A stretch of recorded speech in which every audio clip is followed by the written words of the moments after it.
Olá, a gente está aqui no Rolling Stone Entrevista e hoje a gente recebe Day Lins, mas para falar não só de música, para falar de livro.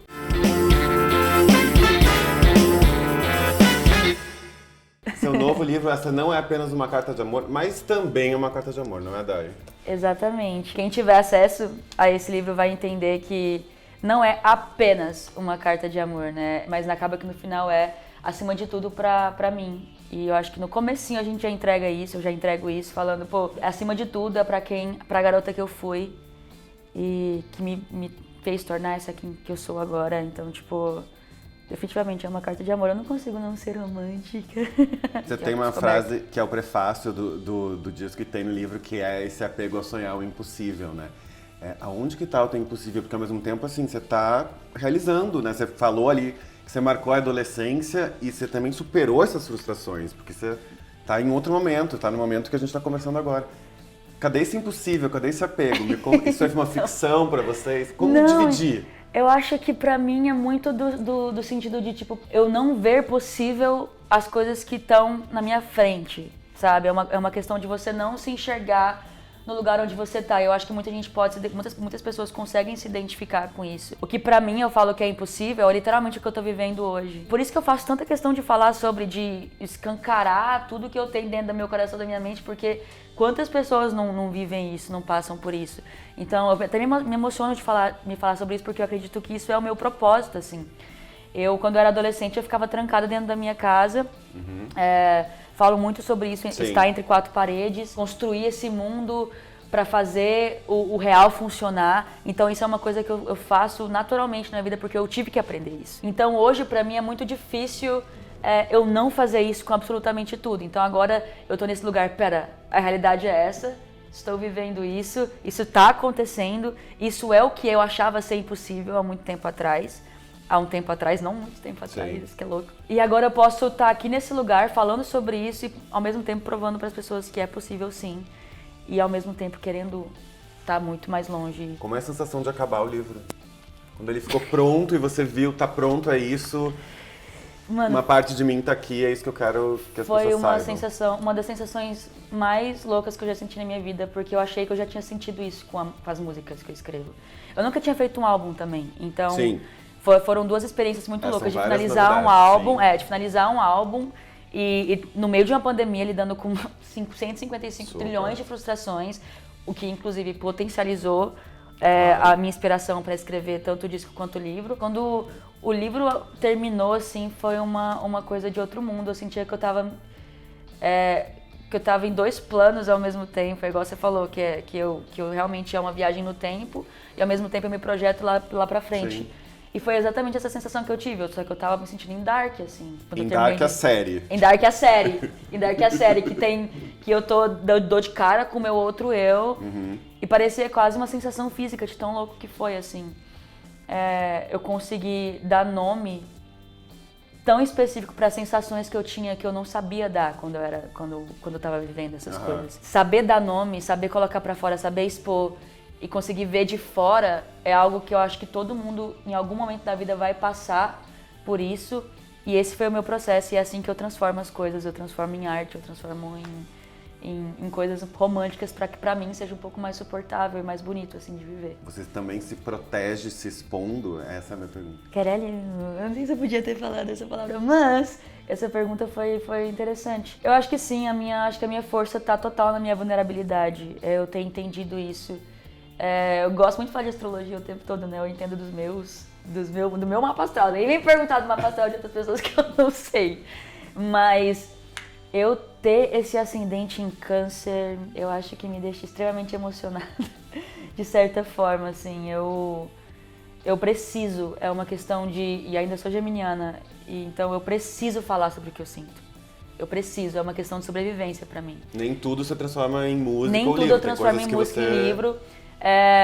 Tem coisas que eu escrevo no meu bloco de notas que são músicas que provavelmente ninguém nunca vai ver e que tá lá porque eu preciso transformar em palavra, eu preciso falar. Se eu não falar, chega um momento que eu explodo e eu fico a pessoa mais triste que existe no planeta. Se você quiser me ver triste, você vai me ver eu não falando sobre as coisas. Então quando eu falo sobre essas coisas nas minhas músicas nesse livro, eu me libertando de vários e vários traumas, de várias e várias correntes e e tendo meu processo muito, muito meu.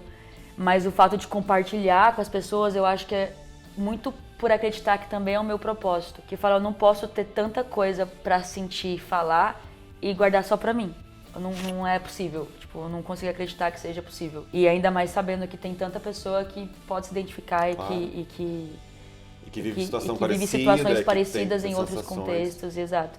Porque, inclusive, esse livro eu acho que é sobre sensações.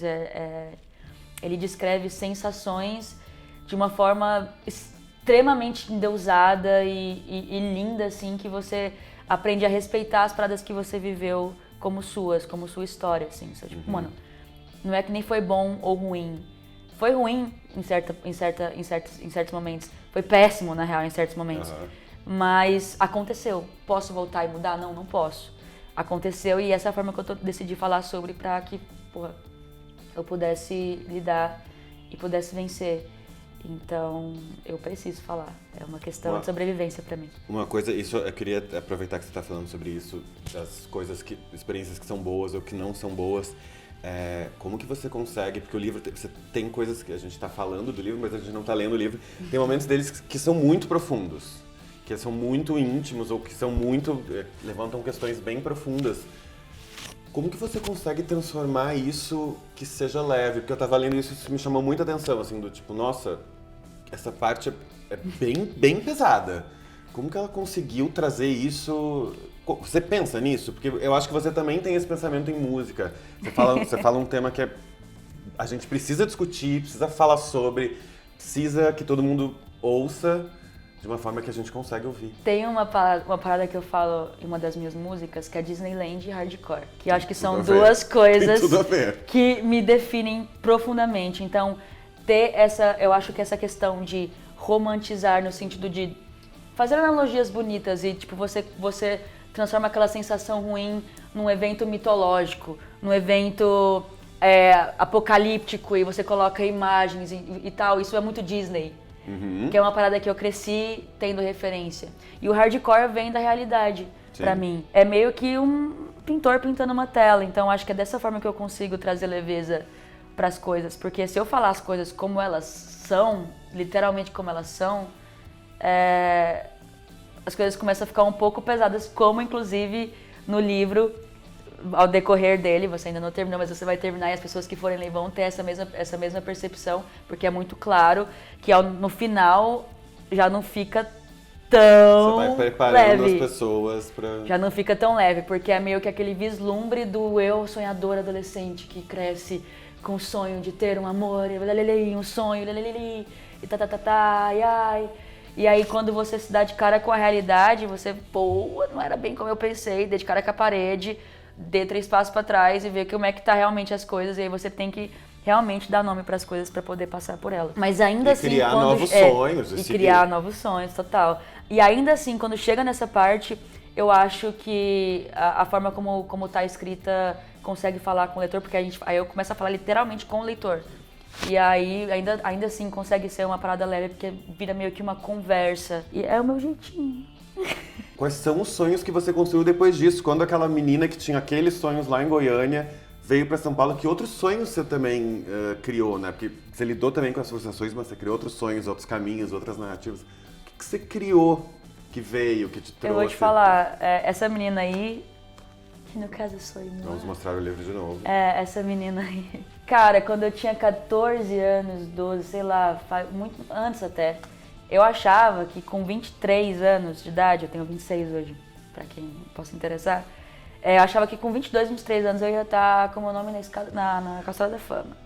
Ia ter vários Grammys, juro por Deus. Não acredito. Era essas as fantasias que eu pintei na minha cabeça, os sonhos que eu tentei calcular. Mas ao mesmo tempo, eu plantei no meu quarto, porque eu não necessariamente fazia algo pra ver eles acontecer, porque eu tava ao mesmo tempo presa num contexto que eu achava que tinha que ser. Então tudo isso que eu vislumbrava tava 100% na minha cabeça. 100%, porque o contexto que eu tava ali não me permitia. Então essa Dai, ela que sonhava, fantasiava até, tá muito além do que a Dai de hoje se encontra. Tá, a gente teoricamente foi falando. De uma DAI hollywoodiana Exato. para uma DAI em São Paulo. Exatamente. Só que eu percebi que muito das coisas que não aconteciam pra mim era muito do medo. Vinha do medo. Então, eram coisas que eu sempre quis. Por exemplo, o The Voice. Vou dar um exemplo bem claro. The Voice é uma parada que durante toda a minha vida eu sempre quis. Minhas inspirações, por exemplo, uma delas, Fifth Harmony. Começaram tudo num reality show e viraram o que viraram. Inclusive era uma coisa que me inspirava muito ver uma Camila Cabello da vida chegando lá e falando que tudo que ela fazia era ouvir, cantar karaokê, ouvir One Direction. E de repente, pá, ela explode e vira a melhor amiga de todo mundo que ela falava que admirava. Abriu o show de Demi, não sei o que, isso pra mim era muito inspirador. E eu tava lá no meu quartinho, olhando aquilo e falando, nossa, como ia ser legal, e ao mesmo tempo presa ali em um contexto que eu não achava que isso seria possível jamais. Eu achava que isso não ia ser possível. Não cheguei a me inscrever no The Voice, aí o The Voice veio até mim e eu não queria ir de jeito nenhum. Não queria ir, por mais que fosse a coisa que eu mais queria. Ter essa visibilidade, ter essa exposição, que as pessoas me conhecessem, que as pessoas me ouvissem falar, que as pessoas me ouvissem cantar, me ouvissem olhar pra elas. Era a coisa que eu mais queria, mas eu falei que eu não ia de jeito nenhum. Eu falei, não vou, por que não? Me camuflava no propósito de Deus, e me camuflava no, não, porque não é de Deus, ai, porque é pecado, ai, porque não, o mundo não. E era toda essa questão onde eu me escondia. Mas aí quando eu decidi, por ajuda dos meus familiares, eu lembro até da pessoa com quem eu me relacionava na época, falou, você vai? Ah, mas você vai. E eu fui. Eu fui com muito medo pro The Voice. Muito, mas assim, muito medo. Fui e, de repente, muitas coisas começaram a acontecer. E eu ainda assim fiquei muito cega pelas coisas que eu queria quando eu era adolescente. Começaram a acontecer, só que eu falava, eu não conseguia ver o que estava acontecendo. Não conseguia. Porque você estava pensando num sonho. Porque eu estava pensando num sonho de adolescente. Então, quando esse livro finalizou, eu senti que mano, agora eu libertei essa criança, tá ligado? Agora eu libertei essa adolescente. Nossa, até me emociono real, assim, é muito doido. Acho que eu nunca verbalizei tão especificamente isso assim. Mas aí eu sinto que eu libertei e agora sim eu tô pronta pra viver realmente o sonho, que eu vejo que eu tô vivendo. Outro dia eu abri o show da Pitty. Quando eu tinha, quantos anos? 10. Eu via a Pitty cantar e falava que eu queria ser que nem ela. Ter a Pitty na minha frente falando que quando sugeriram o meu nome, ela falou, por favor, chama a Dai, muito massa o movimento, que não sei o quê. E eu comecei a perceber, eu falei, gente, peraí, parece que eu tô vivendo o meu sonho real, assim, eu não tô... E foi uma parada que eu plantei ali no meu quartinho lá. Foi uma parada que eu plantei. Então hoje eu sinto que eu tô extremamente preparada para viver os sonhos que eu ainda vou criar e com paciência, tipo um dia após o outro. Que é o que eu termino tanto o livro quanto o disco falando. É o tal do Carpe Diem, né? Aproveite o dia, o Seize the Day, que me inspirou muito no Sociedade dos Poetas Mortos também. Foi uma grande inspiração. Então, tô nessa fase, mas eu precisei escrever sobre querer estar nessa fase para poder estar nela. Então, agora eu tô pronta para falar de novos sonhos, mas eu tô vivendo um dia de cada vez. Nem consigo te nomear agora, tipo, eu tenho o sonho de fazer isso e aquilo. Eu tô muito contente com onde eu estou, mas eu tô em movimento, sabe? Então, essa é a sensação que eu tinha, porque enquanto eu tava fazendo esse processo, eu tava me sentindo muito travada. E era um medo. Agora eu sinto que eu fui liberta desse medo, a criança tá livre e pronta pra... E agora você vai lidar com medo porque é coisa nova, mas o medo não vai te frear.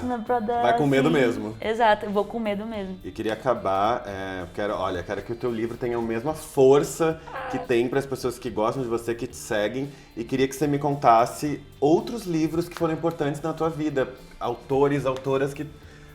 Eu espero que você consiga mudar a vida como eles mudaram a sua. Quem são essas pessoas? O que você lê? O que você ainda lê? O que você relê? Cara, é muito doido, porque eu sou fascinada por contar a história. Até confesso que eu sempre tive dificuldades de ler. Já li a Bíblia, por exemplo. Inclusive, vocês vão notar que eu já li a Bíblia algumas vezes quando você lê esse livro.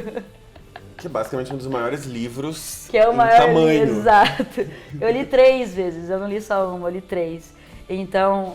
tem 55 trilhões de referências. A Bíblia, que é a coisa que eu mais me orgulho da vida, porque foi o livro que eu mais li. Então não tem como eu falar que eu não me inspiro nesse livro. Nem diria no meu lifestyle, mas por realmente entender o peso que ele tem e o quanto ele pode ser bonito quando você consegue enxergar o negócio enquanto arte mesmo, assim, sabe? Colocar um pouco, tirar o negócio da religião, aquela coisa que chata, e você lê e você fica, caramba, esse negócio é interessante. Então não tem como eu não falar que a Bíblia é minha maior inspiração, porque é. E outros livros que eu li, as pessoas vão saber, é o livro que todo mundo leu, todo adolescente que cresceu na minha geração leu pra caramba, Stephenie Meyer, Crepúsculo, que eu li em 20 horas. E aí eu comecei a escrever minhas fanfics a partir disso. Os meus fãs, eu sei que vai sair muito escritor, os meus fãs, porque eles pegam a minha história, que eles vêm e criam um monte de fanfic, fazem fanfics. Então isso é uma coisa muito maneira, porque eu vivi isso. Eu li Harry Potter e fazia uma fanfic a partir porque eu queria que o final fosse Harry e Hermione. E não me deu o final, então deixa que eu crie o meu final. Cadê essas fanfics que você pode lançar todas as fanfics de Crepúsculo e Harry Potter? Eu não sei Potter. onde foi parar. Era no Orkut que eu postava e era naqueles computador velho, antigo de tubo, quando eu tinha sei lá quantos anos.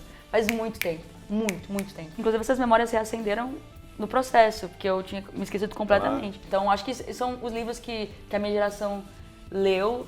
A geração que cresceu em frente à televisão. Da Bíblia aos vampiros. Da Bíblia aos vampiros, aos bruxos. Aos bruxos, ao John Green, que tem sempre um finalzinho romântico, pá, tragédia. Sim. Então é meio que essa a minha vibe, assim. Mas eu acho que, acima de tudo, o que mais me inspira são coisas visuais. Então é sempre o filme, ou um clipe, ou uma música, ou uma imagem. Ou a realidade. Ou a realidade que eu estou vendo. Te inspira. Exatamente. A realidade é a coisa que mais me inspira, total, assim. Isso é uma coisa que é fato. Mais do que qualquer escritor ou qualquer livro, total. Mas precisar nomear um livro que mais me inspirou, eu diria que é a Bíblia. Isso é muito estranho, mas as pessoas vão falar, essa menina tem, ó, miola menos, mas é a Bíblia. Tá, e obrigado. A gente já te acompanhava, já ficava te ouvindo, agora a gente tá te lendo, que é muito legal. E agora a gente se vê no teu próximo livro, então. Próximo disco, próximo livro-disco, ou filme, ou as fanfics. Um filme ia ser Você legal. precisa. E se alguém quiser fazer um filme deste livro, contate-se comigo. Entre em contato. E a gente aguarda as tuas fanfics, então. Vamos resgatar esse Orkut. Isso aí já é uma grande fanfic de mim mesma. Obrigado, Dai.